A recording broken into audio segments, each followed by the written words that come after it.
আজ রান্না করলাম আমার ঘরের জাতীয় রান্না।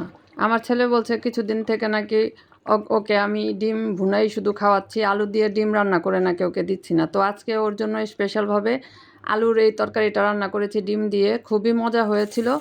তো প্রথমে ডিমটা আমি একটু হালকা করে ভেজে নিয়েছি, তো ওটা তুলে নেওয়ার পরে এখানে মশলাটা কষিয়ে নিলাম। এখানে মাংস রান্না করলে আমরা যে ধরনের মশলাগুলি দিয়ে থাকি একদম সেম সেই ধরনের মশলাগুলো সবগুলো দিয়েছি। আর দিয়ে দিলাম আলু। আলু হলো আমার ঘরের জাতীয় খাবার।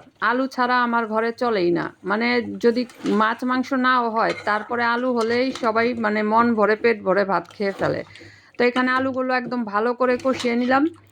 একদম মাখা মাখা ঝোল রাখবো। আর পুরো মানে কষানোর মধ্যেই আলুটা একদম গলে গিয়েছে। আর শুধু ১ কাপ পানি দিয়ে ঝোলের পানিটা রেখেছি, আর একটু আলুটা গলেছে। তো রান্নাটা খুবই সুন্দর হয়েছে, মজা হয়েছিল। অনেকদিন পর রান্না করেছি, তো ছেলেও খেয়ে বলছে খুব ভালো লেগেছে। আর মাঝে মাঝে আমাকে আলু দিয়ে রান্না করে দিও, শুধু ভুনা করে বা ডিম ভাজা দিও না। মানে ডিম ছাড়া ওর চলেই না। আর এখানে একটা সাদা ডিম আছে, সেটা দেখতে পাচ্ছেন, সেটা ভাজিনি। সেটা হলো মেয়ের জন্য। মেয়ে আবার হালকা করে ভাজলে সেই ডিম খেতে চায় না, এই জন্য ওর জন্য হালকা মানে ভাজা ছাড়া একটা রেখে দিয়েছি। তো মনে মনে আবার বলছি যে আমি মা, এই জন্য ওর খেয়ালটা করে আমি রেখে দিলাম। শাশুড়ি হলো কি এইভাবে যত্নটা নিবে বলেন? আপনারাই কমেন্টে জানাবেন।